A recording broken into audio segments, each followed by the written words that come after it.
আপনারা জানেন মদিনাতুল মুনাওয়ারায় মসজিদে নববীতে ওলামায়ে কেরামদের জবান থেকে প্রায় শুনি মসজিদে নববীতে এক ইহুদি বালক যা প্রস্রাব করতেছিল।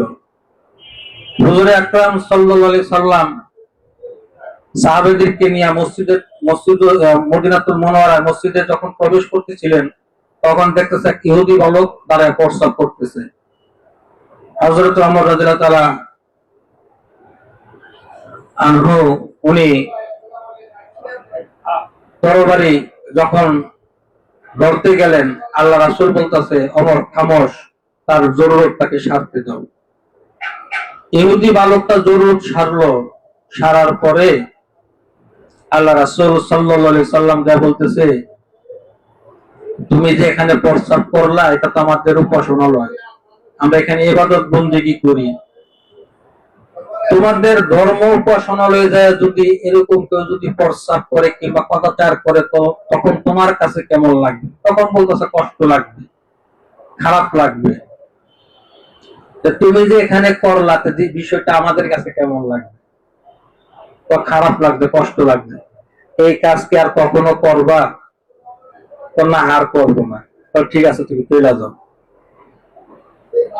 এবার ইহুদি বালক যাইতেছিলেন,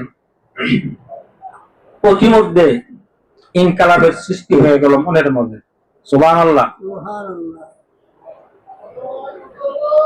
ইহুদি বালক মনে মনে ভাবতেছে, আমি যে অন্যায় করেছি, যে অপরাধ করেছি,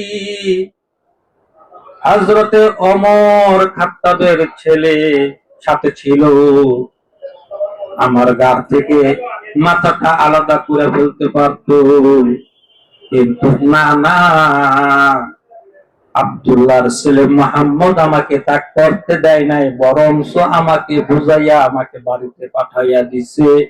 এই মানুষটা সাধারণ কোন মানুষ না, আমার মন চাইতেছে ওই মানুষটার কাছে আবার চইলা যায়। সুবহানাল্লাহ। এই অধিবালক এবার কি করলেন? রাস্তা ঘুরাইয়া আবার সে মসজিদে নববীর দিকে রওনা দিলেন। মসজিদে নববীতে যাইয়া দেখতেছে আল্লাহর রাসূল সাল্লাল্লাহু আলাইহি সাল্লাম সাহাবাদেরকে নিয়ে মজলিসের মাঝে কথা বলতেছেন। ওই সময় ইহুদি বালকটা যায় হাজির হইয়া গেছে। আল্লাহ রাসূল ইহুদি বালকটারে দেখা বলতেছে, ওরে বালক, কেন তুমি আসলা?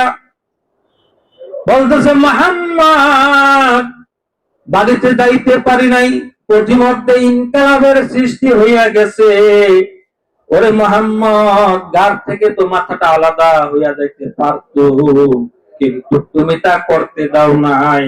আমার মন সাক্ষী দেয় তুমি আখিরি জামানার নবী হযরত মুহাম্মদ মুস্তাফা সাল্লাল্লাহু আলাইহি সাল্লাম। ওরে মুহাম্মদ, পড়াইয়া দাও না সেই মধুর পানি, মধুর কালিমা, কালেমা লা ইলাহা ইল্লাল্লাহু মুহাম্মাদুর রাসূলুল্লাহ সাল্লাল্লাহু আলাইহি সাল্লাম। ইসলাম এমন ইসলাম, ইসলামে জোর করে কাউকে দাখিল করে না।